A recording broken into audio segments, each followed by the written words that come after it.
Hello guys, naririto na naman po tayo at pinag-aaralan na naman natin kung paano natin i-reroute yung ating fire alarm.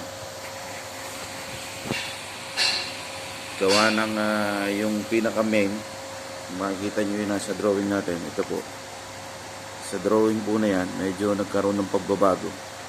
Yung kanyang piping routing napunta po doon, tapos umikot siya papunta doon. So, na-cancel po ito, nawala naman po ito. So ngayon, hahanapin ko po kung ito bang SB po na ito, smoke na sounder base po natin na ito, ay nakalink ba siya papunta dito, para ito pong points na ito ay buhay. So, kinakailangan po matrace po natin yan. Ayon naman dun sa aking cable, meron naman siyang cable. Ang problema, dito ba yan talaga pumunta? Sa heat detector ba natin? O meron pa siyang pinuntahang iba? O baka pumunta siya rito? O baka pumunta siya rito? O baka pumunta siya rito? O baka pumunta siya dyan?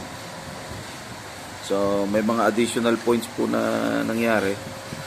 Ngayon, i-clear po natin yan.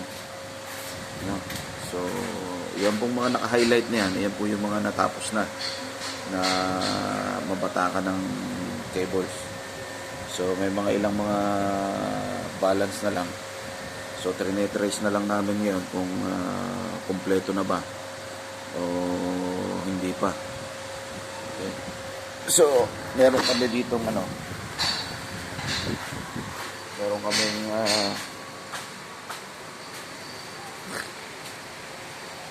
pangalan.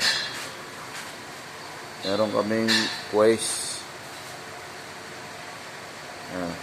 Yes, light coming. Quace, what is your lighting? Quace KS470 made in Taiwan. Tone generator. Medyo social po yan. Yan po talaga ay may ilaw. Gumagana po talaga. Nakakonekta po sa cable para mabilis kami mag-trace. Yung isang pinaka-option dyan po pwedeng gamitan ng multimeter. Pero maganda rin siya na gamitan itong toner. Ano po? So, ang toner naman natin, para makita nyo lang, meron din yan na tone off and para po sa continuation. Yan. So, naririto lamang po yan. Papakita ko rin sa inyo para may matutunan kayo. Ito, pinipihit lang po yan. O yan, nakalagay na po siya. Wala na po siyang ilaw. Okay?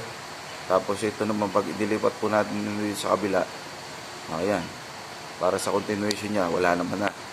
So, babalik po natin yan para gumana.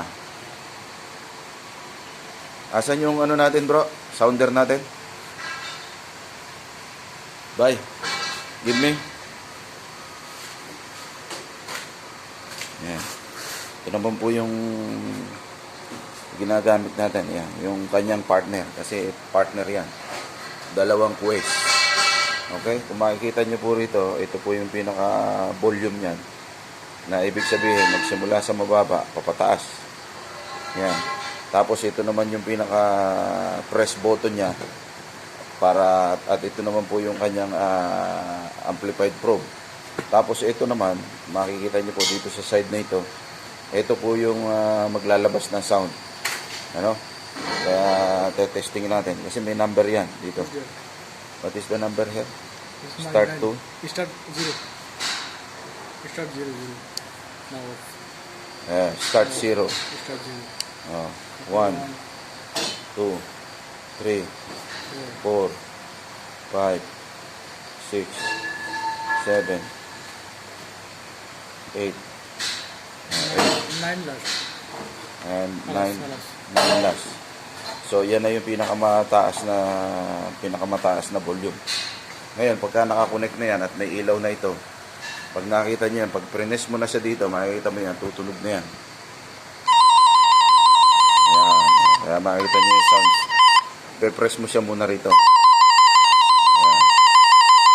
So sa katunayan, ito yung kable na yan. You ready find there? Yes. Already find. Ha? Already find. Ready find? Yes. Let's find. Oh, your